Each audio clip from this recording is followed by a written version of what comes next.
Bendiciones. Dios le bendiga. Soy el pastor Antonio Pichardo del canal 70 veces 7. Eso es Perdón Sin Límite. Hoy es día martes 2 de septiembre del año 2025.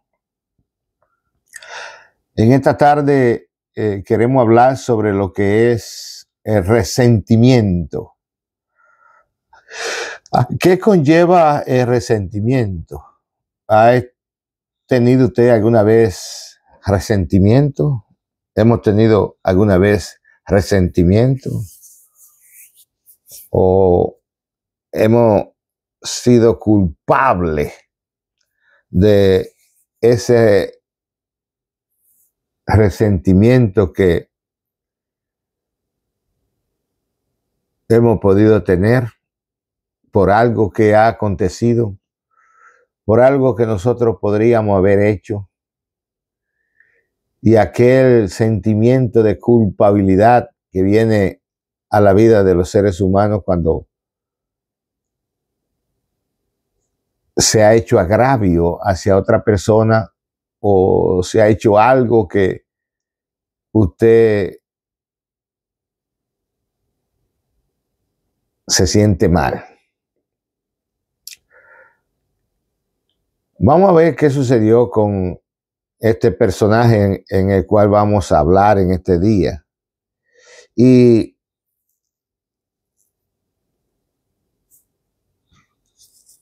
en los Hechos de los Apóstoles, capítulo 1, versículo 12 hasta el 26, ahí vamos a estar hablando.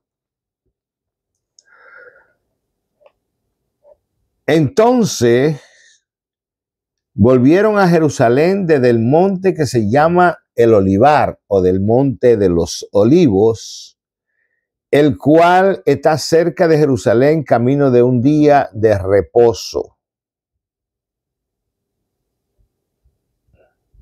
Entrando, subieron al aposento alto, donde moraban Pedro, Jacobo, Juan, Andrés, Felipe, Tomás, Bartolomé, Mateo, Jacobo, hijo de Alfeo, Simón el Celote y Judas, hermano de Jacobo. Ellos estaban en aquel lugar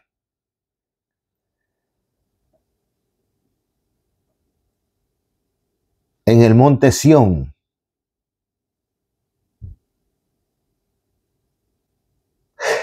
donde era el aposento alto. Este mismo lugar fue donde Jesús, sus discípulos, tomaron la última cena. Allí también está la tumba del rey David y de su hijo el rey Salomón. También en ese lugar fue el derramamiento del Espíritu Santo que vamos a ver. Entonces, detalladamente, en ese lugar que se siente algo especial, abajo, en el primer piso, está la tumba de David y de Salomón. En el segundo piso está el aposento alto, por eso hay que subir una escalera, entonces por eso se llama el aposento alto. Allí está vacío aquel lugar. Usted ve las decoraciones de la arquitectura, solo hay en representación un olivo, un pequeño árbol de olivo artificial, no natural. Y en ese lugar fue donde Jesús con sus discípulos tomaron la última cena. Se cree que esa era la casa de la mamá de Juan Marco. En ese lugar. Ahora, en el aposento alto de Jerusalén acontecieron varios eventos Acontecieron varios eventos que nosotros lo hemos visto a menudo cuando estamos leyendo las Sagradas Escrituras o cuando escuchamos alguna predicación de algún hermano, pastor o quien sea que esté predicando en ese día. Nosotros lo hemos escuchado, pero muchas veces no se nombra numéricamente así los eventos que acontecieron en ese lugar. Y fueron varios, fueron muchos. Y yo le voy a contar cuáles fueron.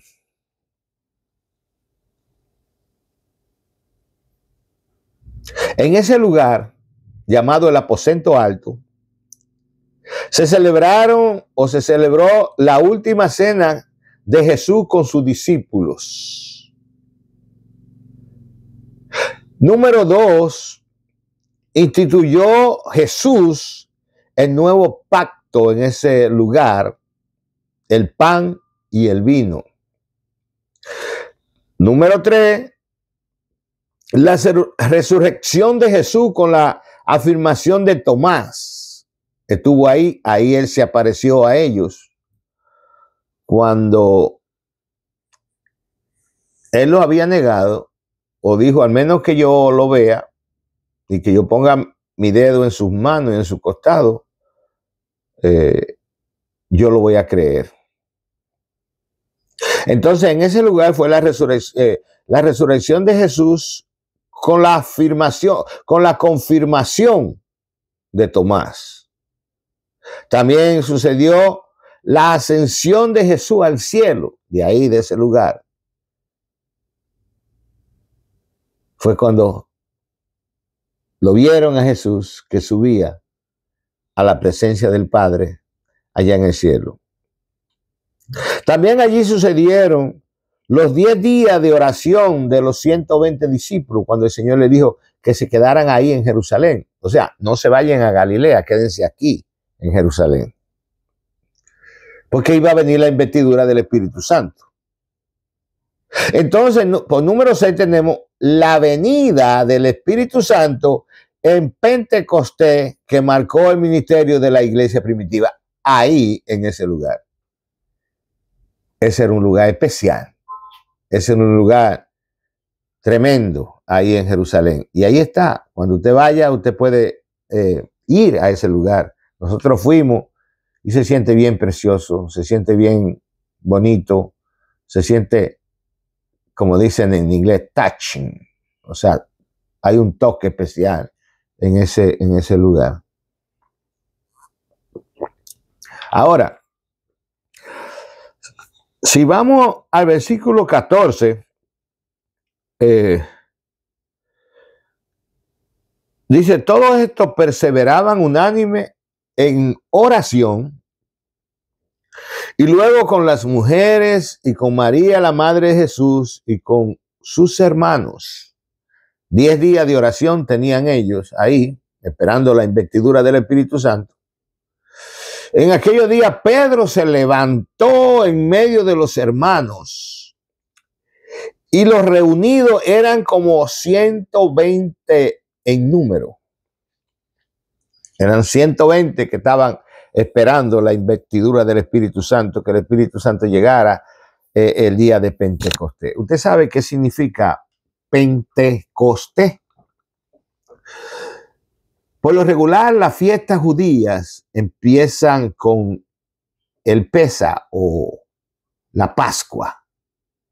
Y de ahí son semanas de las distintas fiestas que se celebran en Israel, culminando con la fiesta de Pentecostés, que son por todo 50 días. Entonces, Pentecostés significa 50, punto. 50. Ese es el significado de Pentecostés, que al mismo tiempo es la venida del Espíritu Santo a morar con ellos. Cuando Jesús le dice, espérense, váyanse, quédense en Jerusalén, se pone a clamar, a orar, esperando la investidura del Espíritu Santo, y el Espíritu Santo los arropa a todos, y se oyeron hablando en diferentes lenguas. Y algunos decían, están borrachos o están llenos de moto. Pero Pedro dijo, no, son las 9 de la mañana. No es posible que tan temprano ellos estén borrachos. Es nada más y nada menos que la llenura del Espíritu Santo que se ha derramado, que ha venido sobre ellos, de acuerdo a la profecía de Joel. Eso es todo. La llenura del Espíritu Santo que se ha hecho presente después que Jesús subió al cielo, porque él dijo, me voy, pero no lo dejo huérfano. Enviaré el Consolador para que esté con ellos. El Espíritu Santo de gloria. Entonces,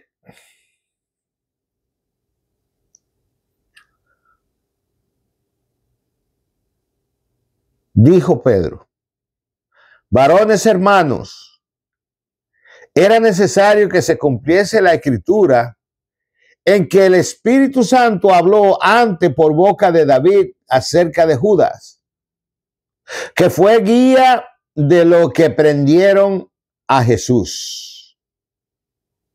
Hay guías que son buenos. Nosotros tuvimos un guía tremendo en Jerusalén que nos mostró todos los lugares donde nosotros fuimos. Incluso este señor es hijo de un mexicano con una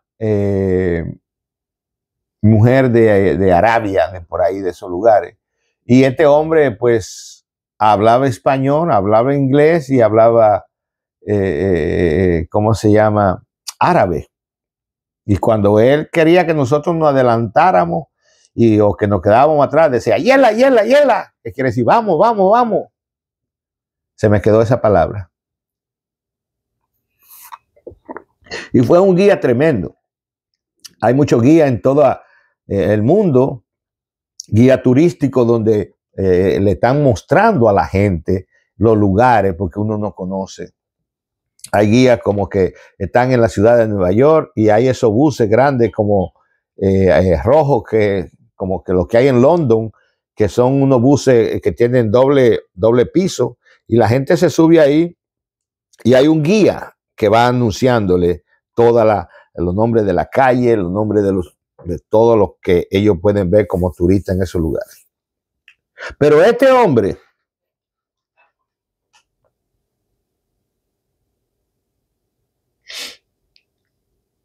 fue guía de lo que prendieron a Jesús. Él sabía que había un lugar llamado Getsemaní, que era un lugar visitado por Jesús.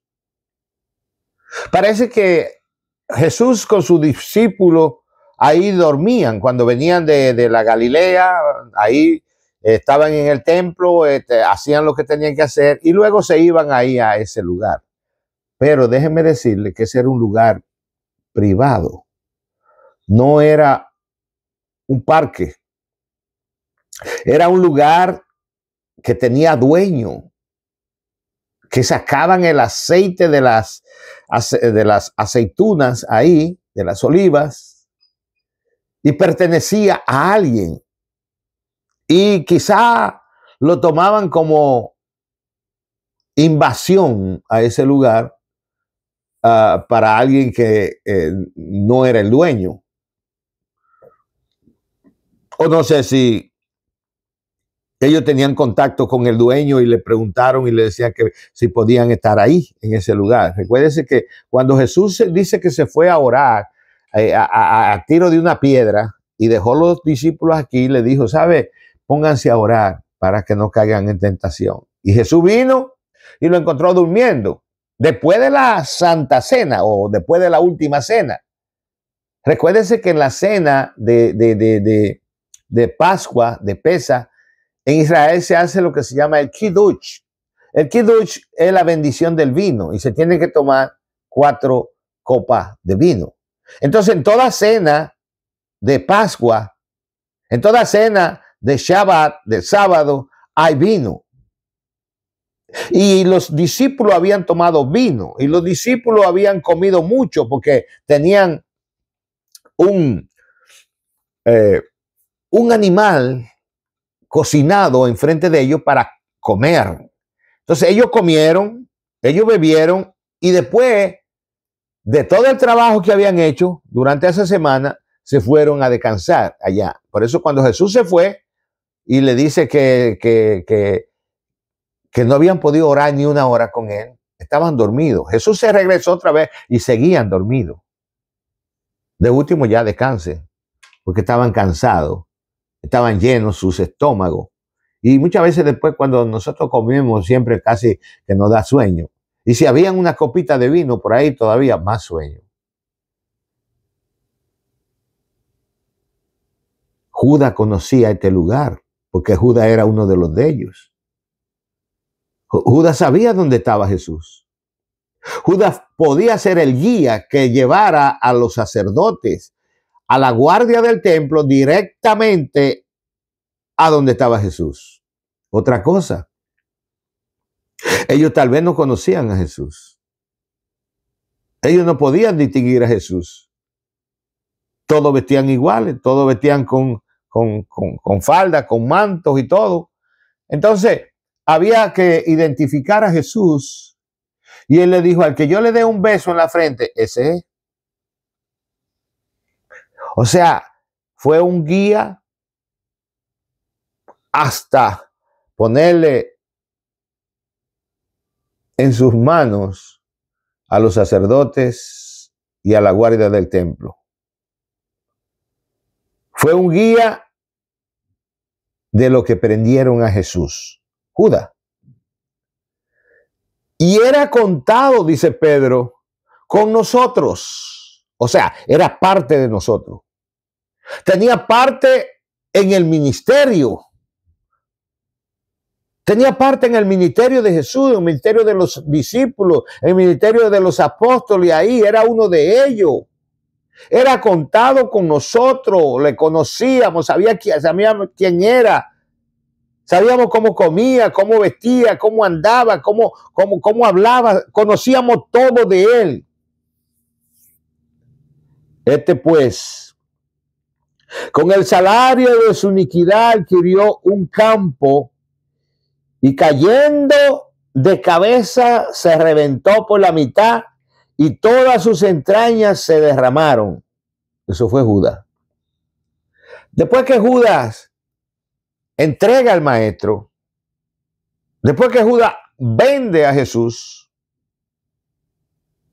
Pedro negó a Jesús, cumpliéndose la profecía cuando Jesús dijo, antes que cante el gallo, me negará 3 veces. Pedro me ama. Señor, te amo.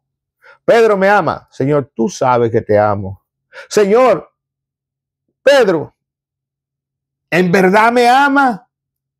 Señor, tú lo sabes más que todo que yo te amo. Pues Pedro, mira, antes que cante el gallo, 3 veces me va a negar. Después que sucedió, después que él negó a Jesús 3 veces y que suena el canto del gallo, que era nada más y nada menos cuando el chofar sonaba para cambio de guardia, de la guardia romana, Pedro se recuerda de lo que Jesús dijo y dice que se apartó y lloró amargamente, se arrepintió Pedro. Y Pedro fue perdonado. Pero este Judas no hizo lo mismo que Pedro, sino que tomó las 30 monedas que los sacerdotes le habían dado por entregarle a Jesús y fue al templo y se las quiso devolver. Aquí está. Yo no me siento bien porque Él es justo. Yo he hecho mal, yo he pecado. Aquí están. Ellos le dijeron, no, a nosotros no nos interesa. Ya lo hiciste, ya estuvo. Entonces le arrojó las monedas. Inmediatamente salió y se fue. Probablemente había un barranco cerca de ese árbol donde él tiró la cuerda, se la puso al cuello y al mismo tiempo se dejó caer. La rama no era tan fuerte para sostener el peso de Judas y se reventó la rama y cayó Judas de lo alto. En Israel hay mucha piedra, mucha, pero mucha piedra, pues donde quiera, todo lleno de piedra. Y si había un barranco, él se cayó y se dice que se reventó. Se le salieron las vísceras, se le salieron todo lo de adentro, se le salió. Eso es lo que dice aquí.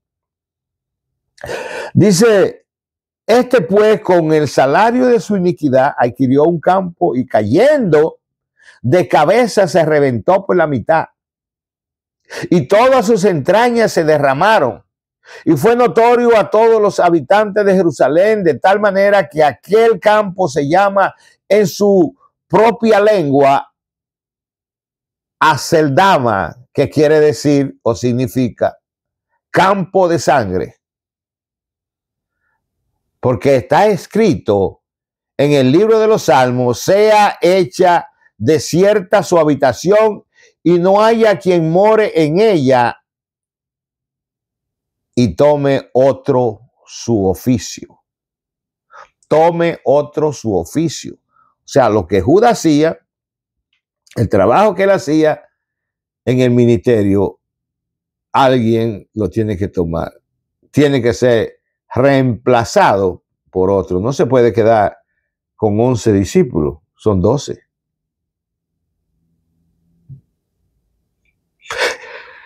Es necesario, pues, que de estos hombres que han estado junto con nosotros, dice Pedro, todo el tiempo que el Señor Jesús entraba y salía entre nosotros. Comenzando desde el bautismo de Juan hasta el día en que de entre vosotros fue recibido arriba. Uno se ha hecho testigo con nosotros de su resurrección. Y señalaron a dos, a José, llamado Barsabas, que tenía por sobrenombre Justo, y a Matías. Fueron tomados para ocupar el ministerio que ocupaba Judas.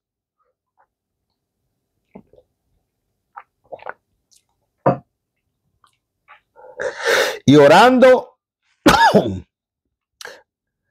dijeron, tú, Señor, que conoce los corazones de todos, muestra cuál de estos dos ha elegido. Es por eso que cuando nosotros tenemos un llamado, somos llamados por Cristo, tiene que haber oración, tiene que haber confirmación. No se puede poner una persona ahí porque yo sé predicar o porque yo sé leer, escribir y porque probablemente hay 2 o 3 que me siguen y yo voy a ser el líder, yo voy a ser el pastor. Pues no.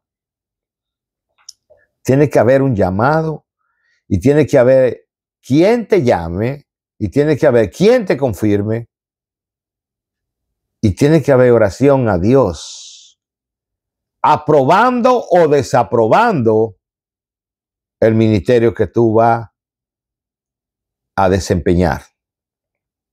En este caso,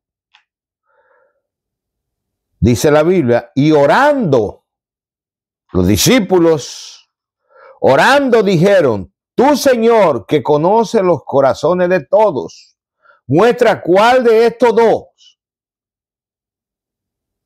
ha escogido. Yo recuerdo que estábamos haciendo una elección para diáconos en ese tiempo. Y habíamos 2. pero habían 4 en la lista. Salimos 2, pero habían 4 en la lista para que el pueblo, para que la congregación votara y decidiera cuál de aquello era que iban a estar. Y quedamos el hermano Roberto y yo. Otra vez hubo otra elección. Esta elección fue para ser ejecutivo del Concilio Hispano de la Iglesia Reformada en América. Y también habíamos más de 2 en la lista para ser votados para ese ministerio. Y gloria a Dios, porque Dios me dio la oportunidad de poder desempeñar ese puesto. Luego la otra persona que no quedó fue elegida por nosotros dentro del concilio y participó también de ese ministerio también. Cuando somos llamados por Dios, Dios nos respalda. Cuando somos llamados por Dios, Dios usa a aquellos líderes que están antes que nosotros para confirmar nuestro ministerio. Y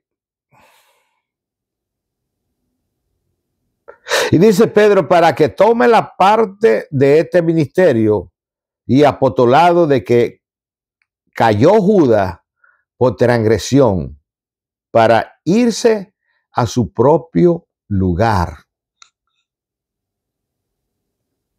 Para irse a su propio lugar.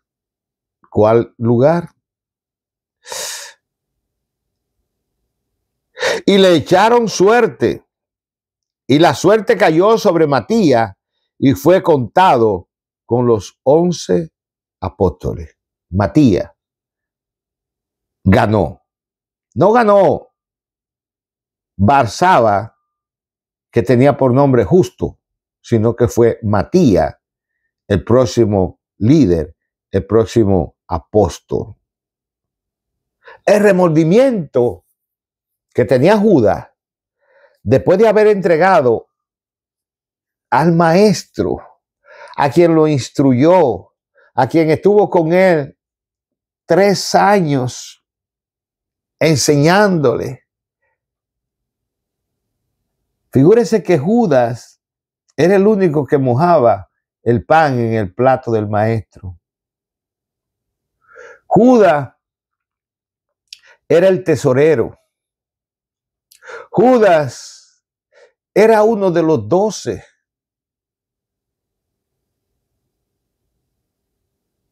Pero fue el guía para entregar a Jesús. Y ese remordimiento, ese cargo de conciencia, lo llevó al suicidio. Y ninguno de nosotros tenemos derecho a intentar con nuestra vida. Es por eso que nosotros estamos en contra de la eutanasia y de todas esas cosas. Porque Dios es el que da la vida y Dios es el único que puede quitar la vida.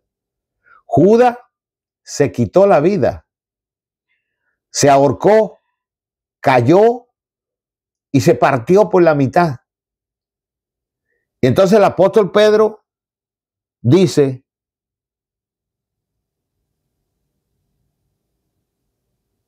de que cayó Judas por transgresión para irse a su propio lugar. Investigue cuál es su propio lugar. Investigue a dónde está Judas. Pudiendo Judas estar en el cielo, estar con los 11 restantes, pero él decidió irse a otro lugar.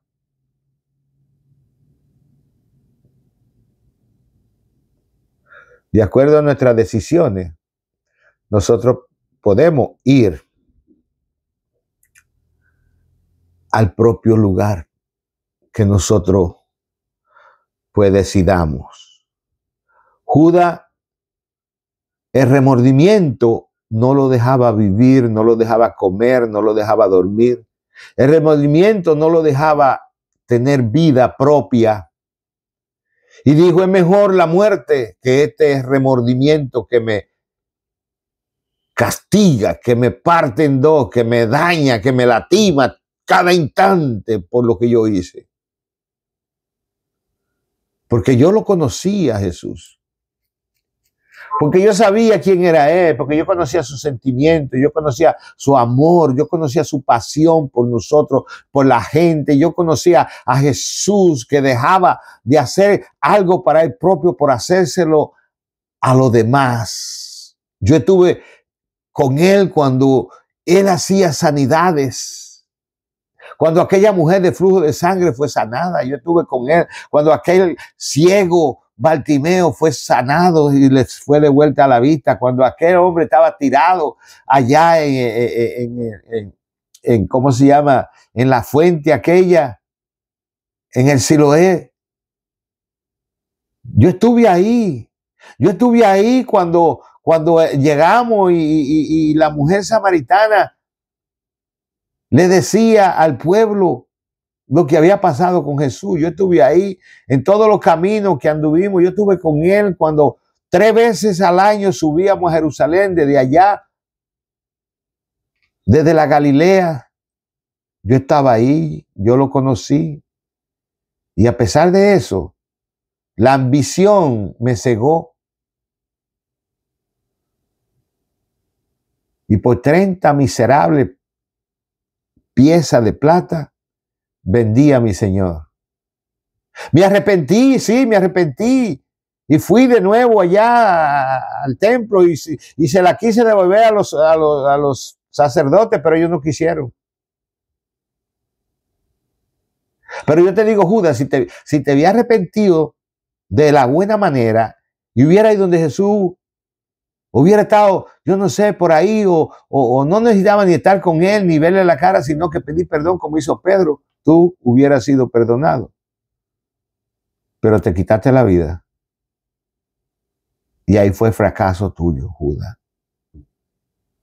El remordimiento por las cosas que hacemos muchas veces nos llevan a situaciones difíciles, a estrés, a tener una vida miserable. Quizás no hacer lo que Judas hizo, pero nos lleva a consecuencias.